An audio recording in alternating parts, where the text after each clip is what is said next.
आकिवाड दुर्घटना, नदीपात्रात सुमारे 10 किलोमीटरपर्यंत यांत्रिकी बोटीच्या सहाय्याने शोध मोहीम। आकिवाड बस्तवाड मार्गावर पाणी पुरवठा करणारी मोटर सुरू करण्यासाठी जात असताना ट्रॅक्टर ट्रॉली उलटल्याची घटना काल घडलेली होती।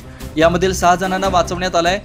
यातील सुहास पाटील यांचा उपचारादरम्यान मृत्यू झाला। दरम्यान आज दुपारच्या सुमारास माजी सरपंच अण्णासाहेब हासुरे यांचा मृतदेह आढळून आलाय। मात्र माजी जिल्हा परिषद सदस्य इक्बाल बैरागदार यांची शोध मोहीम अद्याप सुरू आहे। यांत्रिकी बोटीच्या माध्यमातून वजीर रेस्क्यू फोर्सचे जवान तसेच एनडीआरएफ जवानांनी नदीपात्रात तब्बल 10 किलोमीटरपर्यंत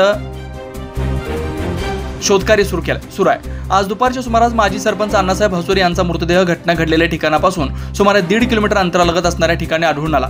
दरम्यान इक्बाल बैरागदार अजूनही बेपत्ता असल्यानं बोटिंगच्या माध्यमातून सुमारे 10 किलोमीटरपर्यंतचा प्रवास करत शोध मोहीम सुरू आहे। पथकाचे जवान, शिरोळ तालुका आपत्ती व्यवस्थापनाचे जवान तसेच तालुक्यातील प्रशासन आणि पोलीस कर्मचाऱ्यांच्या माध्यमातून यांत्रिक बोटीच्या माध्यमातून शोध मोहीम सुरू आहे।